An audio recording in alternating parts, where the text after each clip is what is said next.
Welcome to College Football Roundtable, your source for college football coverage, including major storylines, playoffs, can't miss game previews, and picks each week. Join your hosts, Dan, Rob, and Jordan at the Roundtable for a show unlike anything else. As for Football presents the College Football Roundtable.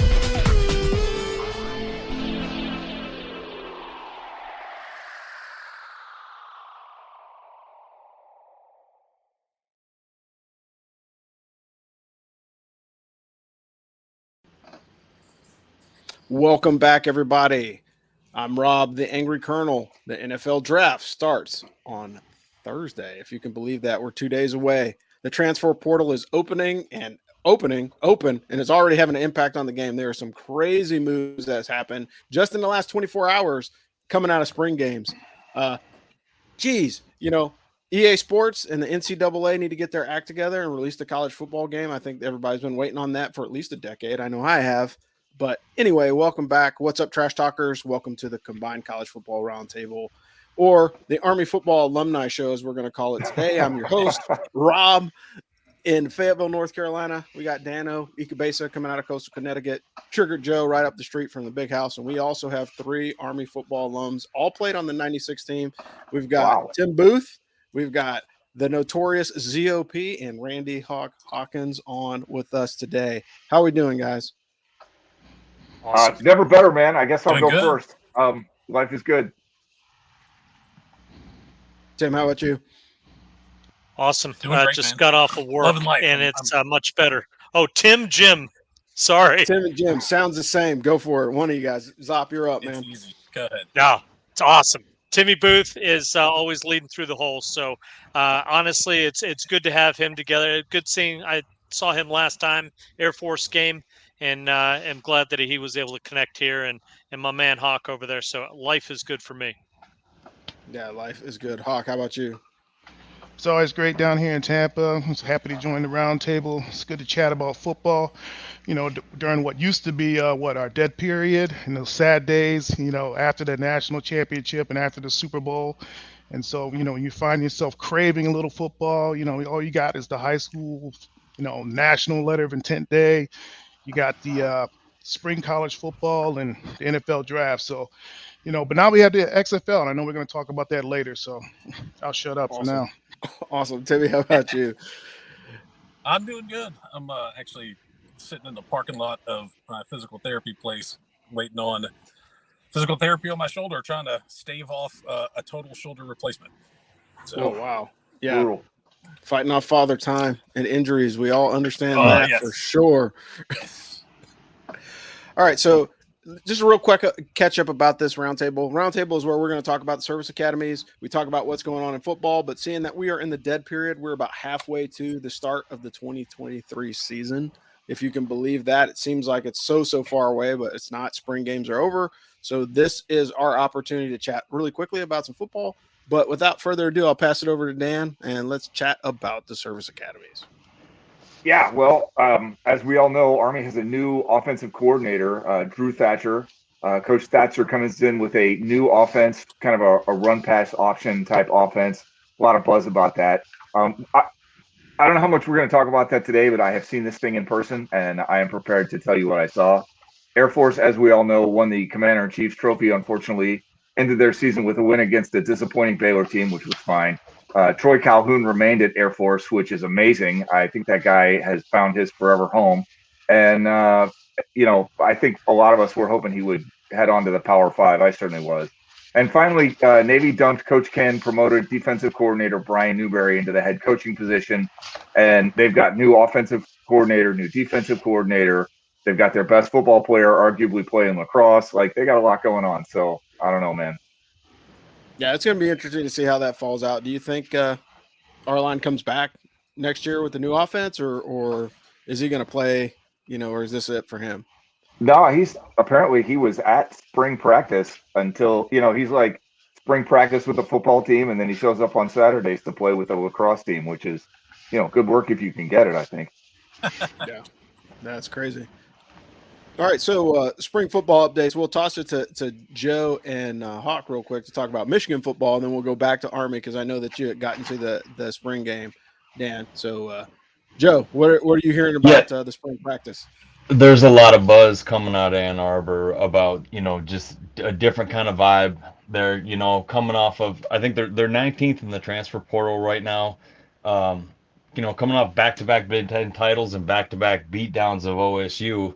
Kind of feels like order is restored in the world of college football. And, with JJ McCarthy coming back, he's joined by what could possibly be the best 1-2 punch in college football, and Corum and Donovan Edwards. They went ahead and reloaded in the transfer portal at center again, stole Drake Nugent out of Stanford, and that's a huge get. He was a big time quality starter for them, and they're coming off of, I know Colonel Rob loves this, 2 back-to-back Joe Moore best offensive line in the nation, and that, even though Michigan has been a absolute NFL pipeline for offensive linemen, I don't know that that's happened. Matter of fact, I should have checked that stat, but it was 14 years since the last time they won it, and they won it back to back. So there's a different trend. They're starting to get those 5 stars and those hogs that Penn State, Wisconsin, and Ohio State were eating up, and I think they've shifted the weight in the recruiting battle, and they look good, man. And now they just need to win a game in the playoffs, and we can take the next step. So we'll see. But the team, I mean, right now they've loaded up in the transfer portal, getting Josiah Stewart, the sack master out of Coastal, was a big get also, because they've reloaded on edge rushers 3 times now out of the transfer portal, and it's worked out every time. So I'll pass it to you, Hawk, if I didn't cover everything with my. I think you covered everything. It's great to read and hear what's cooking in the big house. Still my fondest memory of the big house remains when I took the recruiting trip up there in November of '91, just to see that Michigan versus that team down south game, watching Desmond Howard, clown all over everything and everything, and do the famous Heisman pose in the end zone. Was blessed to be there, and as a I was there with Michigander. you. All right, I was just in the stands. Yep. So as a Michigander, that's my second favorite team, but I know the goals and expectations remain the Natty after a disappointing showing in the playoff. But hey, it's a new year, and the focus I know will be on week 1 and be on our rivalry opponents. I think people love to say a disappointing playoff appearance. It was 2 pick sixes, and we're playing for the national title. That's it. They lost by 6 points, but they put themselves down over 2 pick sixes, and JJ McCarthy just, he had jitters, threw a couple bad passes. They, give him those 2 back, different ball game. So, yeah, I mean, are you a little bit frustrated? You can call it down. So the jitters were last year. And this, this past year, I thought was supposed to be that over the hurdle, we're done with the nervous energy, and he's supposed to lead the team instead of create the mistakes. Well, that might have been a national look because that's what's expected at Michigan. But as a Michigan football nerd, I didn't expect it. He was still brand new starting in the Big Ten to me, and I hadn't seen enough out of him yet to call him anything more than a true freshman and experience last year. So I think I don't think you've seen the best of him. I'll tell you that. I think he's still got a lot of growing to do, and I think this year we'll find out whether he's very talented at a mid-major level or he's very talented at the national level. I think he still has a step to make, or maybe they were wrong about him, which that happens from time to time. Yeah, that's fair. All right, so Danno and Zop, we'll open this Michigan. Up. Go ahead, Timmy. I was just gonna say, Michigan still has a football team. I'd forgotten about them. I didn't realize that they still existed. Since they don't have TV. They don't have TV. They don't have TV where you're at. See, and that's why you're in physical therapy right now. There you go. Yeah, so I mean, I really think the story of JJ McCarthy is going to be the story for, and that's the story for most teams at the collegiate level now, is how well do the quarterback plays. Because the quarterback play is so essential, particularly when you're running, an option type or a heavy pass. Like either way, quarterback has to make decisions. There's no schools, probably with the exception of like Wisconsin, who always gets a 5-star running back year after year, that you can just hand the ball off to over and over again. But all these teams now are starting to move towards that quarterback position being a lot more responsible. And, we knew it was going to be, as JJ McCarthy went, that's how Michigan went. And same thing. Look at Stetson Bennett. When Stetson Bennett had to pull it out and start performing against TCU, didn't take him long to kind of, switch gears and take over that game in the championship.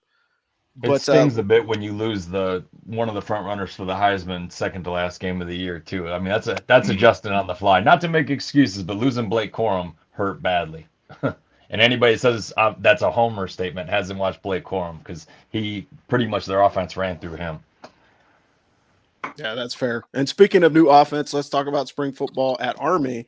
Danno, I know you made it to the spring game, so what are your thoughts on the spring game, and kind of break down what you saw? So it was fun. That first thought is just as a observer, like, it's fun. Jim, did you see it? Zop? No, I didn't get I only read the recap. I heard it was fun. I heard a lot of different perspectives from people chime in, but it said it was exciting.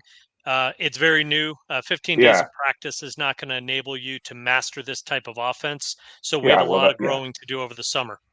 Yeah, so bottom line, Army is in the shotgun. Like, it's a pistol set with a slot receiver and a wide receiver. That slot receiver, I guess, takes the old slot back and is just, a receiver now. So they give you a triple option set, but it's like 5 options. You've got to dive to the running back, quarterback keep, throw to the slot receiver, quarterback keep to a draw, quarterback keep to sprint out with an RPO on the edge, or a quick throw or pitch to the wide receiver on the edge. And that's just the basic stuff, but that's like 5 things with the football going everywhere. And, so your quarterback better be the smartest man in the room. Right there is a good point, because a lot of our option that we went with last year was predetermined. So we predetermined dive, pull, for the last everything else. 3 or 4 years, it's been that way. Yes, correct. Yeah. So how much of the option is he's really going to be able to exploit? Well, I guess yes. Okay. So it's clear that the offensive coordinator was calling a lot of stuff rather than giving reads to the quarterbacks. I don't know how much of that's going to change. I guess with the under center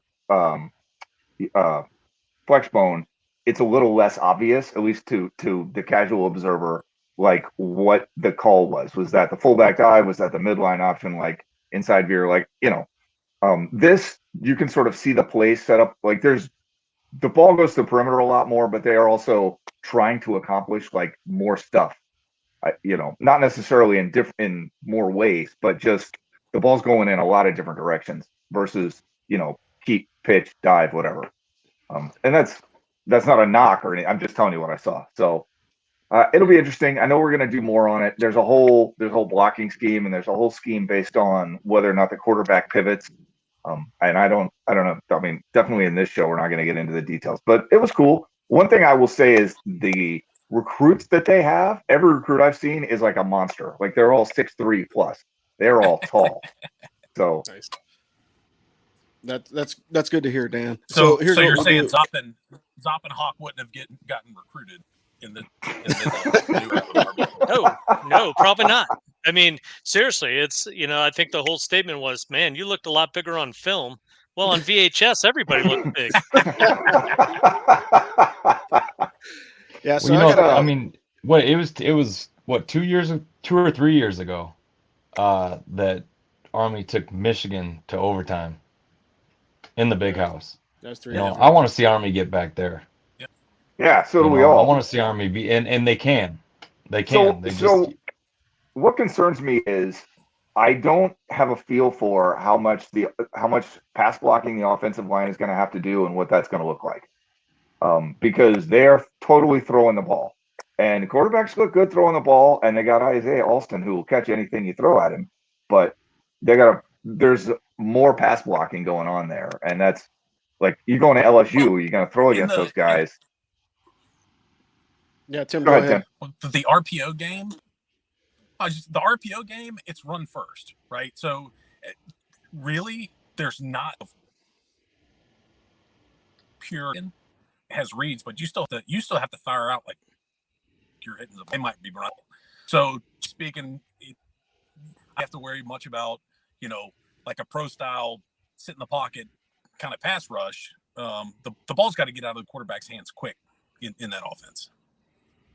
Yeah. Well, and they were they had two different quarterbacks. They played Dwayne Coleman and Bryson Daly, and they ran the offense differently depending on who was in there, which I know that always happened, but it was totally transparent this time. With Coleman, who I guess is probably less experienced with it, they kept him, I don't want to say in the pocket, but they weren't running him all over the place. When Daly got the ball, he was running. Like that dude was on the move every snap. So that'll help. Bryson Daly looked pretty good in any type of set, running or throwing last year. So I think that's going to be a great option for us taking this new offense and putting it into motion. Well, and you only need a second, right? I mean, you get a second off the play action from the handoff, and then you can pivot and do a couple of things. And he's only got to get an opportunity. The thing that concerns me is, like I said, if teams are just totally blowing up the O line and smashing the mesh point, then that's a problem. But let's see how it goes. I'm not being negative. I'm just telling you what I saw. Yeah. So really quick for the football alums here, how big is the spring game? Because again, it seems like it's something that's gained momentum over the last 10 years or so for collegiate athletes, because now people are actually going and watching them. But before it was like, there's a spring game. Like I never even heard of that, but we'll start with Tim, go to Zop, and then round it out with Hawks. Like, what do you guys think about spring games?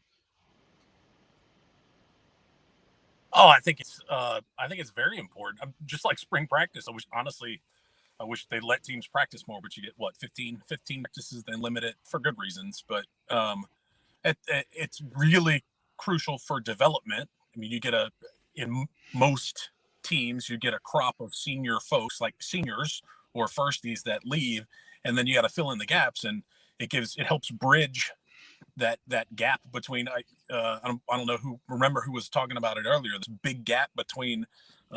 For us, most of the time, the end of December and then the beginning of August, I mean, that's a huge time to sit off and not play football, right? So I think it's really important, and it's important for the coaches to be able to evaluate too.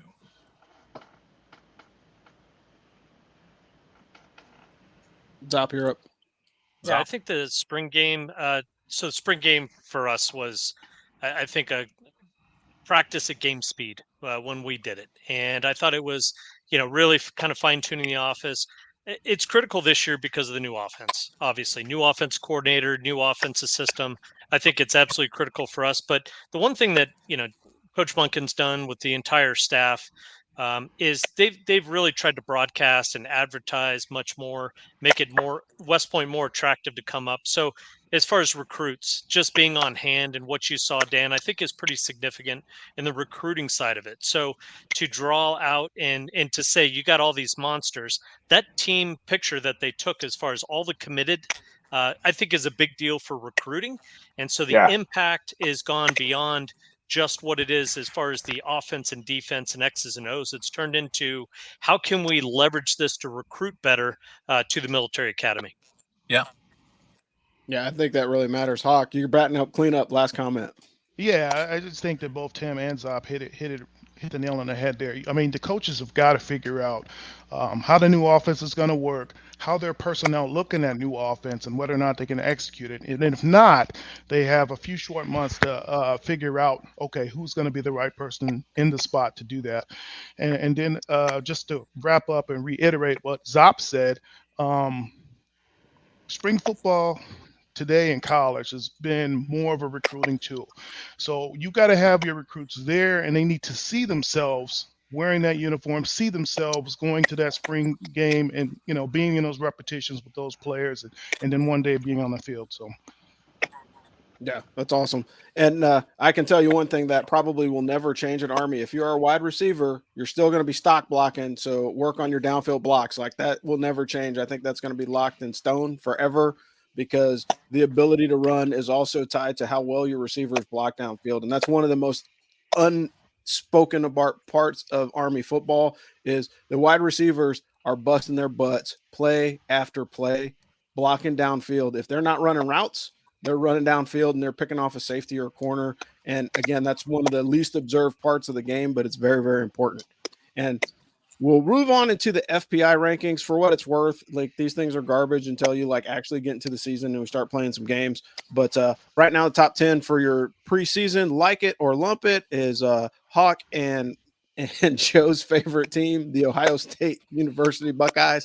You've got Bama's number 2, Georgia's number 3. No respect at all for the back-to-back national champions, and I don't understand that. I'm sure it'll correct itself once we start playing ball. You got LSU, which is number 4. That's not good because a future Army opponent. You got Texas, Michigan, USC, and Clemson, 6, 7, and 8. Notre Dame and Penn State round out the top 10. Army is 102, Air Force is 86, Navy is 108. These ratings, again, are not worth the paper that they're written on in the preseason, not indicative of how they're going to play. And I've never understood FPI rankings because I think they're just too much opinion and not enough analysis. But thoughts on the top 10 and where Army and the other service academies are placed. We'll start with Joe, move to Dan, and then we'll close out with Zop. I tell you, that is the Blue Falcon of the week, is the FPI rankings, because thanks a lot. Let's go ahead and piss Georgia off. The rest of the country thanks you. We needed that. Give them some bulletin board material day one. Hey, look, fellas, we're number 3. Let's ratchet it up a notch. Yeah, these don't mean a whole lot. I'm glad Michigan isn't too high, even though 6 is up there, but it's been a curse anytime they've been overrated in the preseason. But yeah, I don't. There's a couple of teams like Notre Dame, USC, Penn State, Texas. They're gonna have to prove it to me through 5 games before I say they're top 10. But who knows? In LSU, that would be a large step from where they finished the season. So yeah, they're pretty much They won the with a SEC grain of West. salt, but give you something to talk about. Yeah, that is true. LSU did win the SEC West. And again, it's like which It conference? was an anomaly of a year in the SEC West, though, wasn't it?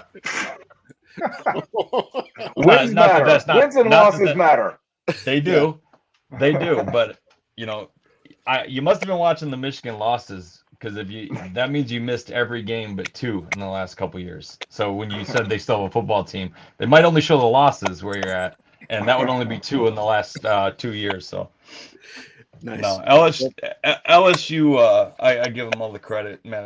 That was a wild year in the SEC, though. Yeah, I think Tennessee would have run the table had Hendon Hooker not got hurt, and I think that really changed the game. Again, at quarterback play, even though they came and showed out the next game, like they kind of fizzled off in performance after he got hurt. So I think that's part of it too. Danno, what are your thoughts on FPI? So there's 2 different kinds of rankings. You've got these, and you've got the SP Plus rankings that are a little bit more scientific. And all the preseason rankings are heavily dependent on recruiting rankings, and of course, Army's never going to be up there in the recruiting rankings. One thing I will say is that the FPI rankings are heavily skewed towards conferences because they're trying to predict who's going to make the college football playoff. So, I mean, the only interesting thing is that Air Force at 86 is in the Mountain West, and that may say something about what they think about the Mountain West, more than anything else associated with anything with these rankings. Yeah. All right, so let's hit some other headlines. Joe, let's talk about what else is going on in college football. Well, how about Coach Prime at Colorado? They're number 1 in the transfer portal right now. But the big story, and what you and I spoke about over the 43 kids total from the last year's roster are no longer there, and I know that it's my time to talk about this, but I got to get you guys' opinion on that. What do you think's going on there? You think that's Coach Prime saying, hey, you're not going to play here, so you might as well kick rocks and find a spot that you're going to fit in, because I'm not going to play you? I mean, because it's not that he can't have lost 43 kids at Colorado. You're in a better place. You got Coach Prime there. ESPN's got you your spring game on. They're broadcasting it live. You're already sold out. So what do you think that is? How do you lose 43 kids? Because I think he's obviously going to be successful. But hey, Tim, what are your thoughts? And we'll go to Zop and Hawk. Well, he walked in on day 1 in his first team meeting and said, "Most of you will never play for me." Yeah. Don't know if that was, checking their manhood or what, but he flat out told them. And so there's lots of good, but there's lots of bad with the transfer portal. kids can go, if one school is not the right fit, that they can go somewhere else. But it also leads to, well, I came in as a highly recruited freshman and I'm not certain, so I'm out of here, right? It breeds some really bad habits, borderline quitting, in my opinion. Agreed. But it's probably a combination of those two things, in my opinion.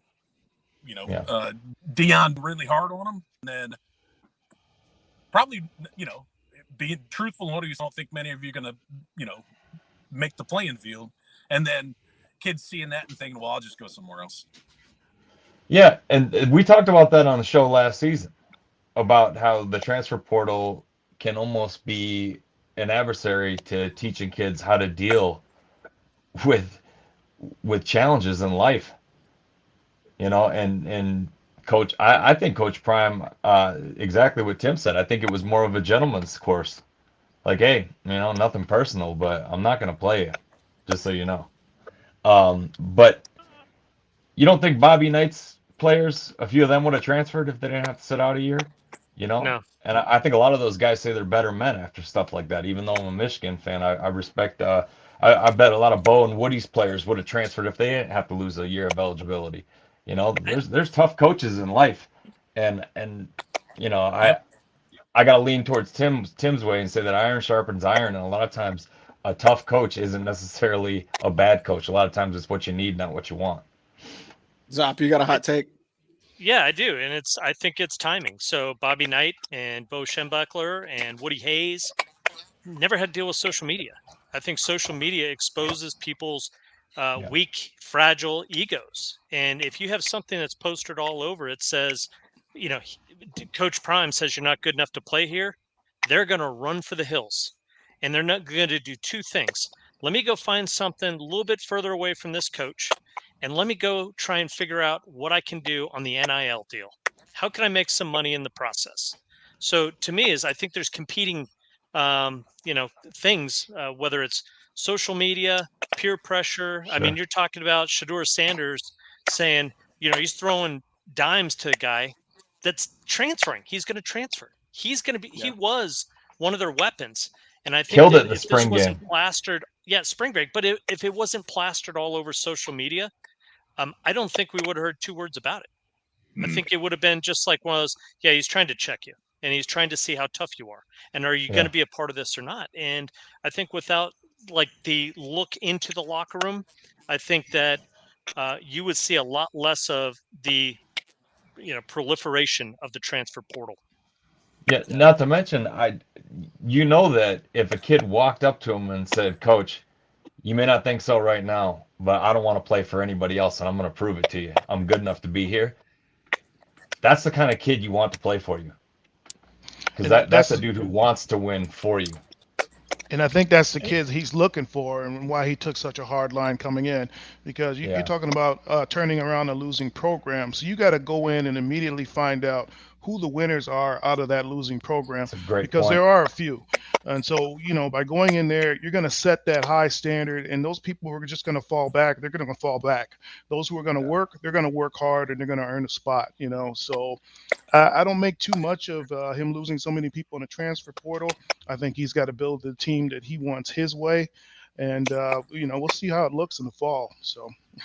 Yeah, that was awesome, man. That was some beautiful feedback from a few college insiders. I liked it, but no, seriously, it's a great point, Hawk, about he wants to find the diamonds in the rough and find out who wants to really be there. Yeah, I think that's a can huge. Can I say something else about the? Yeah. Go for it, Tim. No, go ahead. Finish your thought. No, I was just gonna say give a different story of the transfer portal. Yeah. Okay, go ahead. Well, I'll just so the flip side of that, we're talking about kids fleeing and all that stuff. But full disclosure, I'm a big LSU homer. I grew up in Baton Rouge. My whole family went to LSU. My dad and my older brother both played at LSU. No. And I am looking forward to us kicking their ass. By the way. So to your point earlier, Rob, about not good for us that LSU is ranked number 4. I wish they were number 1, and we go in there and punch them right in the mouth. Nice. But the transfer portal. So when Kelly took over, after they fired Orgeron, LSU played with 39 scholarship players in the bowl game. Right. And then the very next fall, so they had 39 scholarship players left on the roster at the very next Kelly takes to win the SEC West. A lot of that's a transfer portal, to be honest. But so there's some good things there, right? Yeah, and I agree with you on that. What I was going to say is I think a lot of kids that might have popped on Coach Prime too are folks that are looking at the landscape of college football. You know, the Pac-12 is not going to be the Pac-12 for very much longer. So if I'm a freshman or a sophomore, you know, I can move on to greener pastures and go to a bigger one of these mega conferences and have a better chance of you know, getting the eyeballs on me and going to the pros. Because again, Pac-12, like if the Pac-12 is not on television, you know, unless they have an early game where they completely adjust the schedule, you're staying up super, super late to watch Pac-12 games because they're on, you know, they're on the left coast. So if you're not, you know, staying up late, you're going to miss a lot of the TV time that those kids are getting. And with name, image, and likeness and their future in the pros, riding on the amount of, you know, film that they can get, why wouldn't I transfer to like the Big 10 or, you know, the Big 12 and have a great opportunity to get more eyeballs on me versus, you know, being that standout talent that's playing at, you know, 9:00 every night on Saturday that nobody's really watching except for the diehard fans. Because Coach Prime has proven that he can bring the eyeballs to the program. He's proven that with Jacksonville. I mean, nobody's looking at Jacksonville State. You know, I'm probably not going to look at him now that he's left. But he has proven he can use social media to his advantage by producing this, you know, this film, this open kimono look into the locker room. And he's told these kids, and he's shown it, he'll go get their NIL money. And, you know, those are two things that seem to interest kids these days. He says it's here to stay, so he's going to use it as a weapon. I mean, yeah, Hawk, you know, as far as NIL deals, though, and then, like you said, the exposure. So, you know, when the Big 22 comes aboard, I mean, Big 10, you know, gets USC and UCLA, the major market of Los Angeles, bringing that over into what is already a conference, you know, you're going to have NIL deals out the wazoo. And I think that as far as much as Coach Prime does in Denver, Colorado, it not nearly as impactful as Lincoln Riley in Los Angeles, California. Yeah, it's going to be awesome to see USC in November come play in Michigan and Ohio. Like just one of those nasty spit and rain 32-degree weather games. No, I can't LA, like, what did I sign up for, man? Listen, they can't play defense in a dome. They can't play defense against Tulane in a dome. And the Pac-12 is notorious for playing zero defense.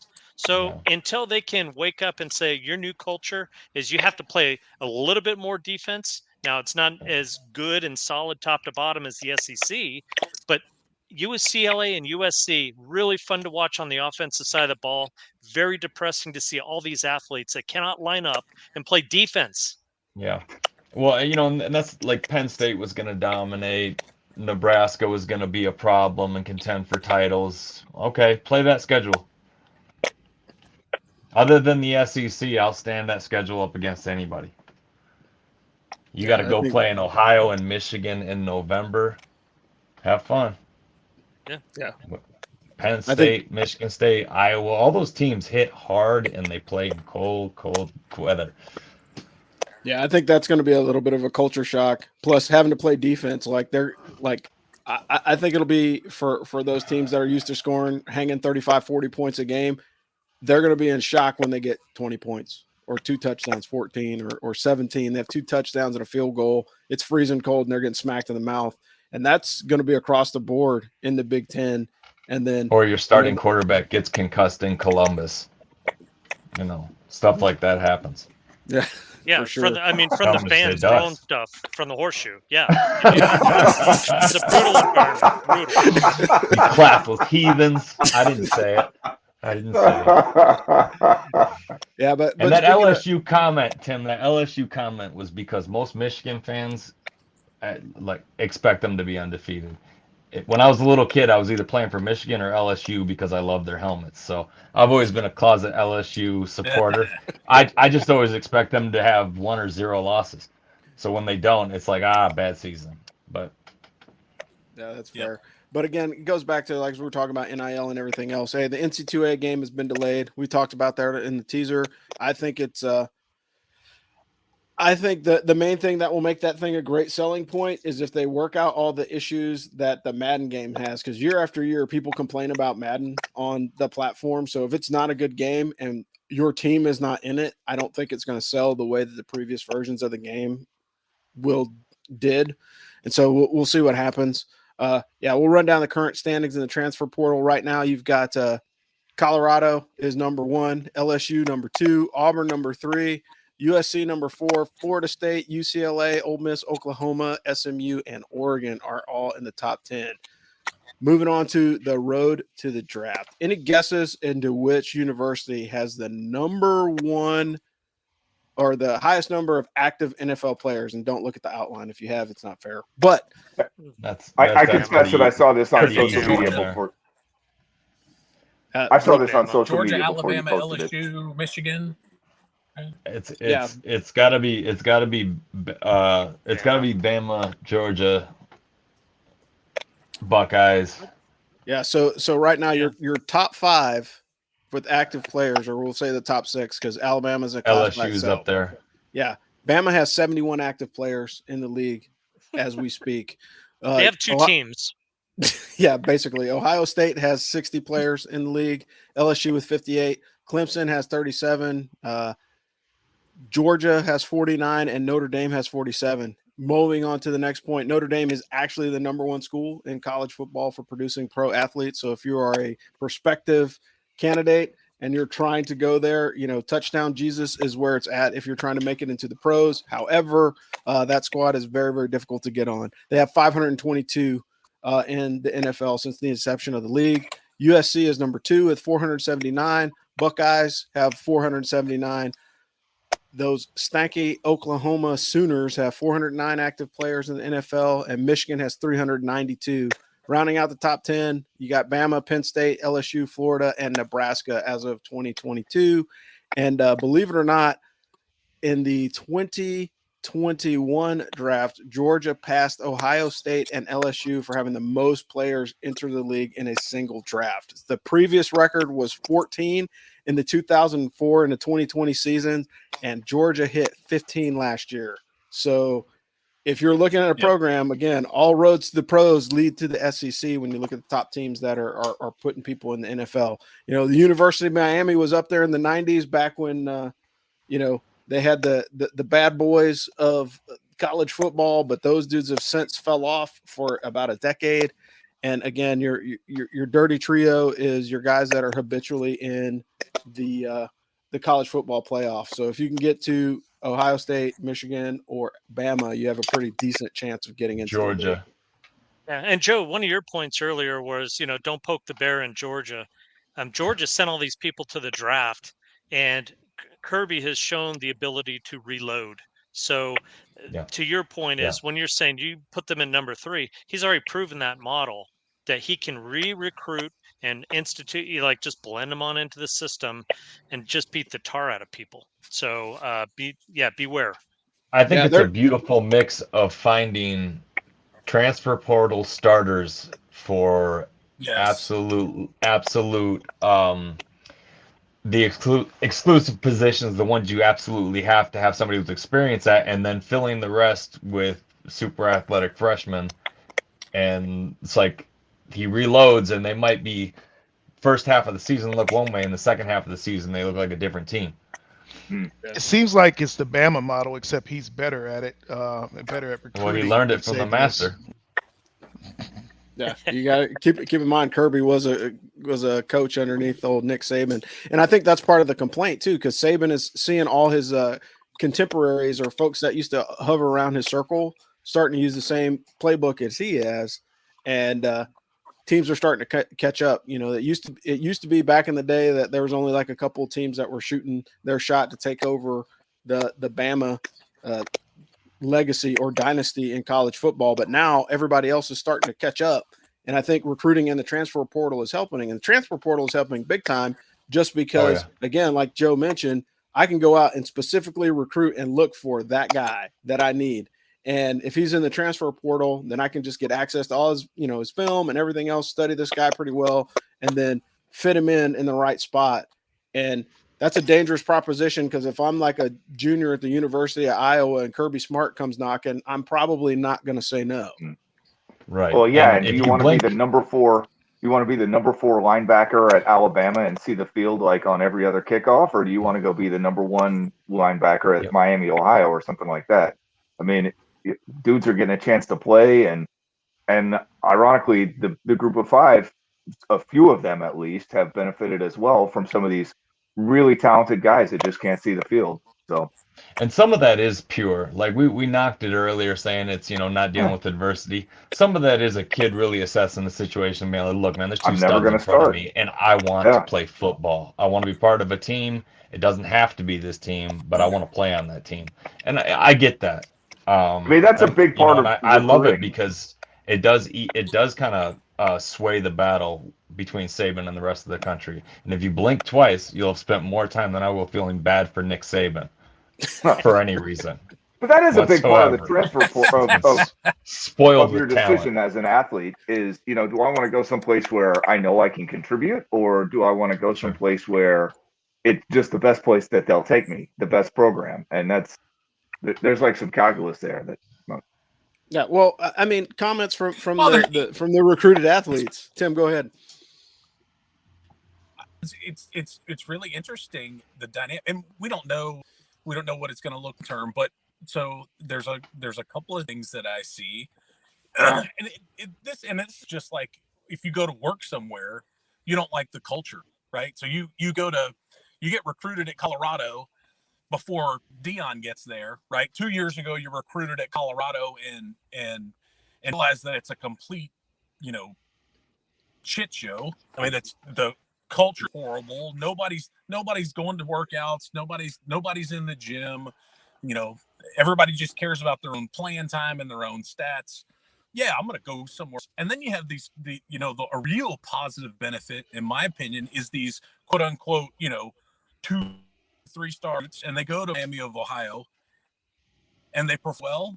And then Kirby comes and recruits them, and then they go play in the big leagues. Right. So I mean, there's some positive news for those kids where they didn't get coming out of high school for one reason or other, and once they got time on the field, people said, that kid can play, and they move up to a bigger program. Yeah, Tim, Josiah Stewart coming out of Coastal, he'll probably be a plug-and-play starter for Michigan. That'll be the first time he plays in front of 115,000 people, and he earned it the hard way. Yeah, for sure. And Zop, Tim, when you talk about 2 and 3 stars, that's Chip Kelly's model. So UCLA, he still loves to coach. And so he loves to take guys that are talented and maybe have underperformed the diamond in the rough, and he loves to coach them up. So now I think that system is catching up with guys who are true coaches and not NIL managers. So I think the opposite side of that, Good Ohio point. State, I hate to be saying this, but Ohio State has a model for how much NIL revenue they need to bring in order to formulate a top 5 team every year. Something like $13 million. Yeah, I it's mean, they're actually not flipped. wrong. That is it's- important. Well, Yeah, they got but the those are they the got new the rules. easiest place to pitch their team in the country. I've been to Columbus. There ain't nothing in Columbus but the Buckeyes. if you want to They're play at they're that the only level, dog in town. if you want to play at that level, then you got to play at that level. Like if you want to be in the top 5, then you have to be in the top 5. Like bottom line, and I guarantee, Tennessee was just happy to take that money out of the McDonald's bags because the money was always there.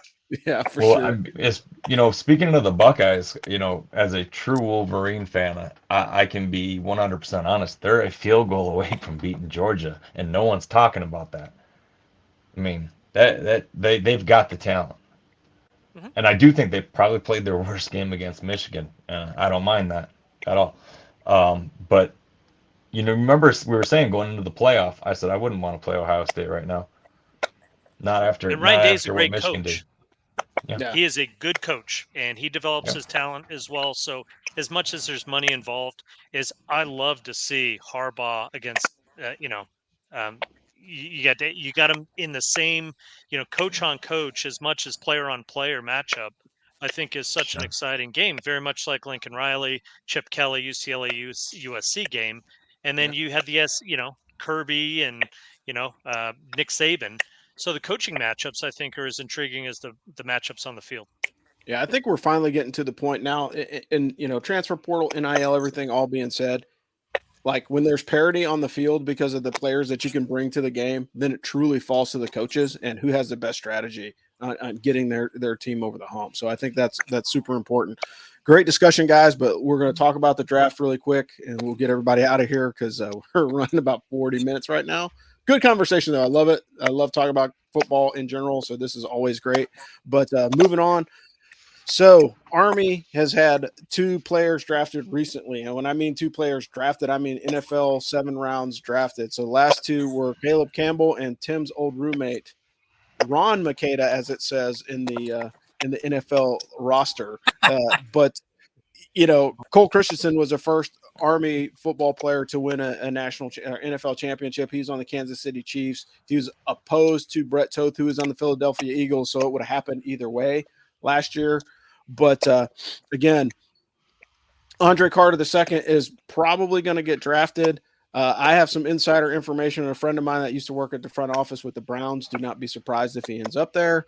But a quote that I pulled today, and it goes, "Hey, you won't even recognize him in 3 years. How much his body will change when he's on an NFL team. He's going to be thicker and stronger than what you see on tape right now." Scouting director for an AFC team. I don't know what AFC team that is. Perfect example of that. Yeah, for sure. And I think there's a lot to be said about that. Like when you get a guy to a pro program and like his whole life is football, eat, sleep, and drink, not studying, not marching, not summer training, not all the other things that you have to do as a cadet or even as a an officer in the Army, like you can do a lot. But what are you guys' thoughts on Andre Carter in the draft? What do you think? I heard the Giants as well. I don't know where he's going to go, but what are your thoughts, gentlemen? If it was the previous Giants regime, I'm sure they would take him in the first round. But I don't know. I haven't really followed the draft super closely. I like the draft, but I'm definitely not going to sit down and like watch it on TV. I'll read about it the next morning in the newspaper. I guess that just shows how old I am. I'm excited for him though. I mean, it's exciting that he's getting this opportunity and that they changed the law to let him do it and all that stuff. It'll be good for the program, and I don't know. We'll see if he winds up in the Giants. I sort of doubt it. I don't know. I think the Giants have other needs, but we'll see. I really don't know. Well, being a avid Lions fan, it's just kind of like being in an abusive relationship. If there's a Hall of Famer behind him in the draft, then he'll end up a Detroit Lion. I'm a Raiders fan, so I'm also scarred from draft and draft pass. So I won't be watching the draft. I'll have the ticker running because I want to see where Andre Carter goes. But aside from that, I'm like Danno. I'll read about it and all the analysis that happens after the fact. So draft-wise for me, as far as The I draft think is that such the Senior Bowl was a good opportunity to see how he measured up against the best linemen in the class. Andre, I think, had a tough break this year because he was the player that our opposition had to block. So he got doubled, chipped, smashed. We talked about this preseason last year. So the fact that he was able to go out, I think at the Senior Bowl, I think he performed well. His drills, I think he did pretty well. His measurables, his speed, quickness, everything like that.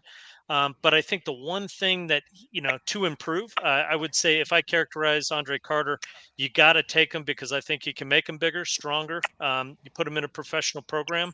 So I would say, third, fourth round. I would take him. Definitely. It's not a flyer. I would say definitely invest in Andre Carter.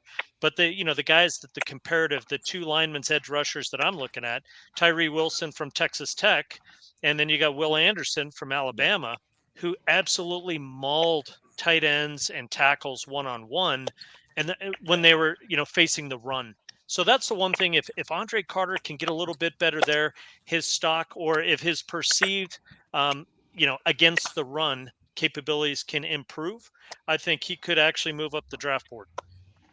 Yeah, I agree. I think that was one of the things that I saw watching him this year was like they kept putting him in rush situations, even though it was like first or second down. And it's like, hey, man, like we got it. Let him play linebacker.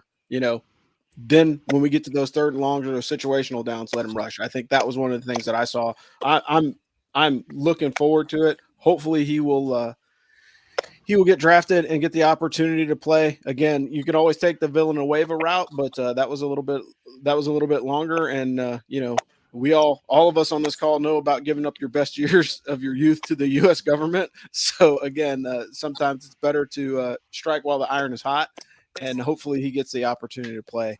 But again, I'll toss this out here. We noted it before, but I'm going to trigger Joe again because old Ryan Day, I'm saying his name, but like this dude has been great at hunting quarterbacks, man. Like when you look at the list of guys that he has in the NFL that he recruited, he recruited Justin Fields, Dwayne Haskins, God rest his soul, CJ Stroud, wherever he's going to end up going, Quinn Ewers, and Joe Burrow.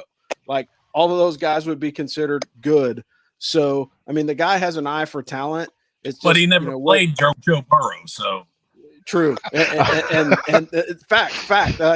There's no denying that. And again, good point by Tim. He missed on that one. He should have been starting that guy. The guy that left, you should have been starting that guy.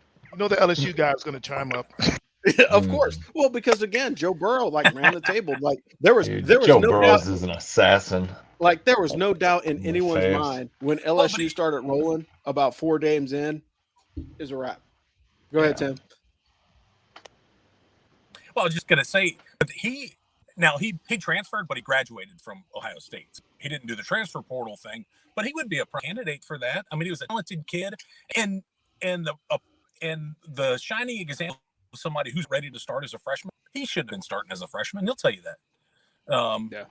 He maybe he could have got more playing time earlier, but he really didn't make huge strides until he was a junior. Goodness. Who started in front of him at Ohio State? Absolutely. Yeah, but when the guy that you're competing against has a nickname of 12 gauge, it kind of makes it a little bit more difficult.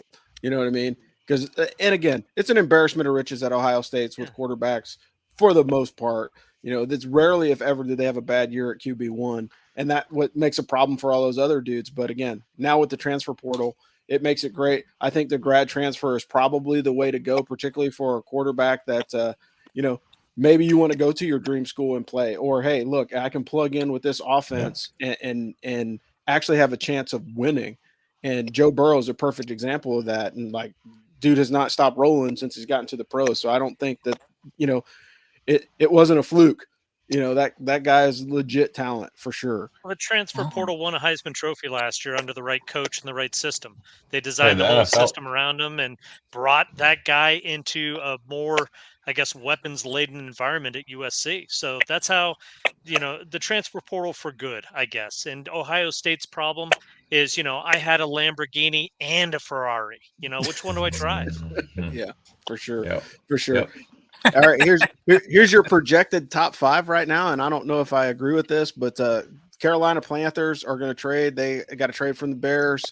They're looking to pull Bryce Young. You've got the Texans with taking Florida quarterback Anthony Richardson.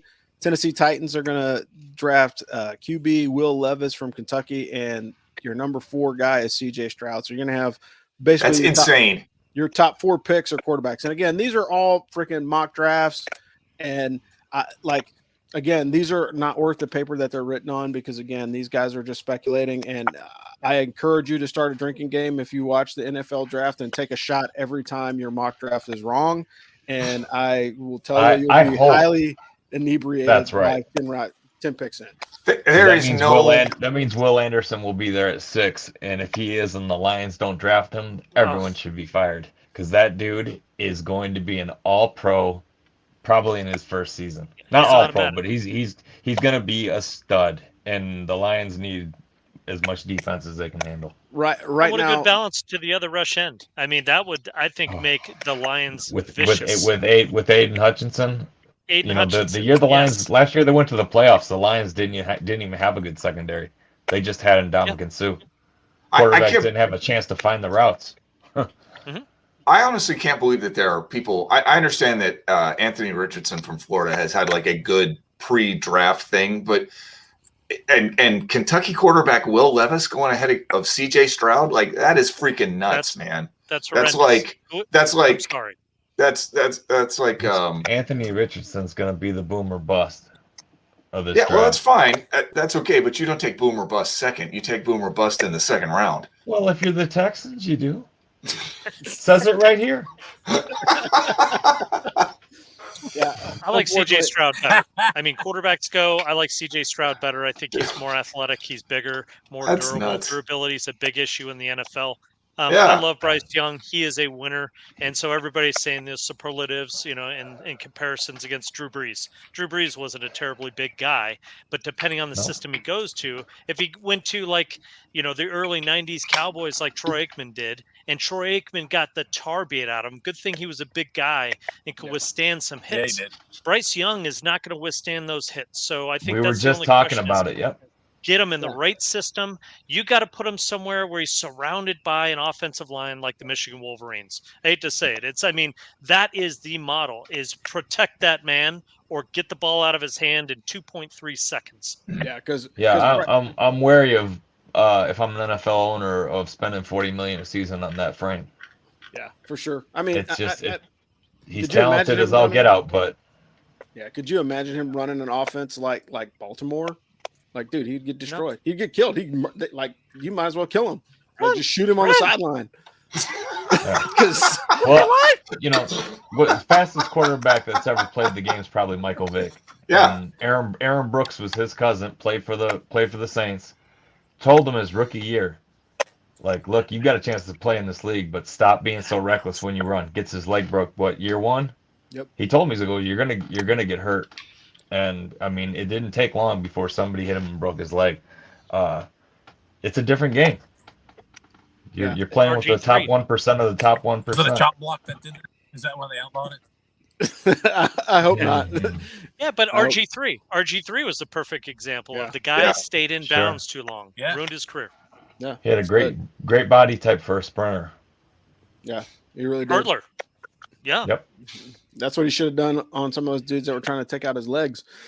All right, so last thoughts, guys, really quick. Anybody watching the XFL? What do you think? Is it good? Is it bad? I'm used to the way it was in the 90s, so there's like a lot less stripper glitter and hot tubs. So I haven't watched very many games. So anybody, I dipped in the third quarter, but that's it's like digging that tombstone out of your freezer that's got like a 6 month worth of frost on it, and you got to scratch it off to realize it's a pizza. It's like calling that pizza. You know what I mean? It's still football, but it's not necessarily gourmet. But you're going to eat leftovers, okay? You just said it right there. You're going to dig through that ice, okay? I defrosted the heck out of it. In the XFL, I mean, guilty pleasures. So, I mean, what are you going to do? You're going to put on the ice skating Grand Prix? I doubt it, okay? So I'm going to turn on the XFL. Thank you. And so what it looks like here is, DC defenders, the reason why they're playing well, they got quarterback options. They have a little bit of depth there. Karen's been playing well in St. Louis. DC defenders, I think, both Pierre King and Jordan Tamu have played very well interchangeably. Different quarterbacks, but effectiveness levels have been pretty steady. And, again, as you don't know really the defenses. Defenses in this league, in the first league, who's who.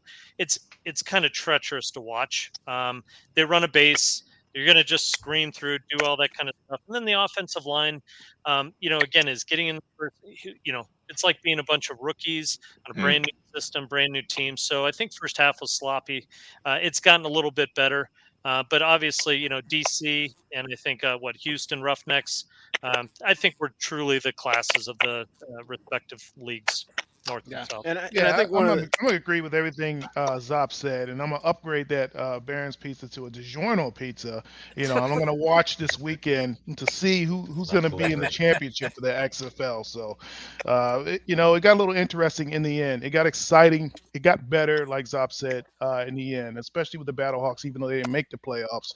But, we'll see how it turns out. I think this weekend's going to be good, and then a couple weeks later, championship. What I'm not going to be looking at is probably the USFL, and that just started last week, I think. It's poorly timed, right? I mean, you had NFL season, then you had the full XFL season if you weren't done with football. And now here comes a third league, and they, their players aren't probably as good as the XFL players, just based on the few people that I know in each league. And it's just, I think that's a tough ask. They're not even in the hometown in the hometown cities either. They're in like four hubs. You want me to watch? Let's get the champions of each league to see which league's better. Yeah. That would be interesting. I'm sure that they have that in the books. And which league is it that AJ McCarron's is playing in?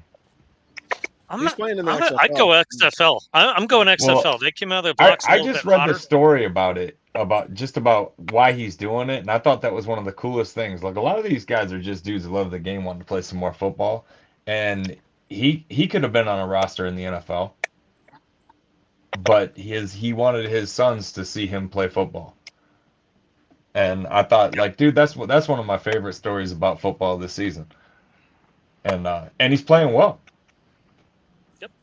Yeah. Cool.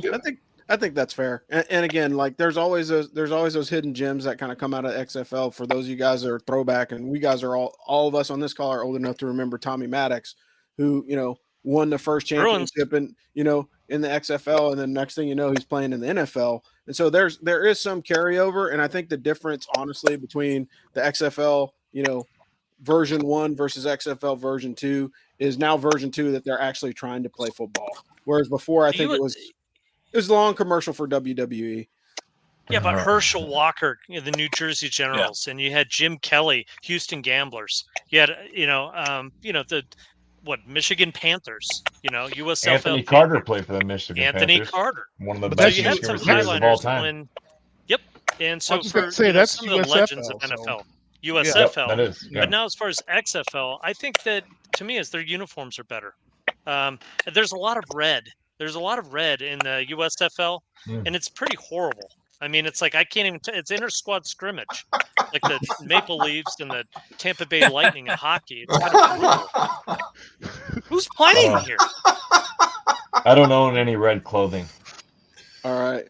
That's awesome, man. We know why you don't own any red clothing. It's actually Scarlet, Joe, but we will save that one for a little bit later. If you hey, feel guys. like a bigger man calling it Scarlet, then you go right ahead. Yeah. You can wear Red Wings. That's right.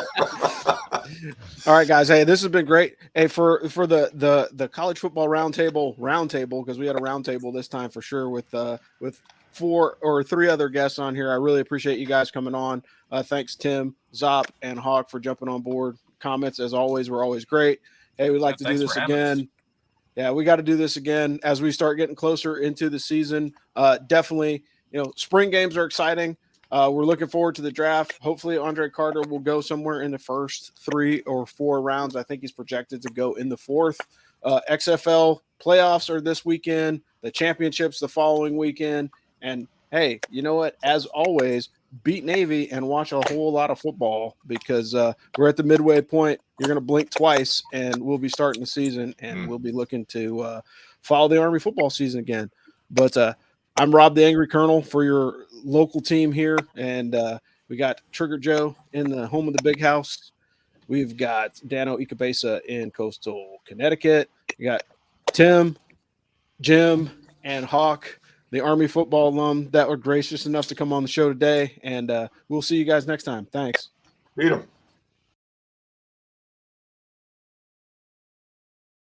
All right. Well, let's get into the big one. Football is next. So we put out a feeler to our Firsty Club members, asked them who they thought, if they had any questions. And the one question that was most asked was about joining a conference.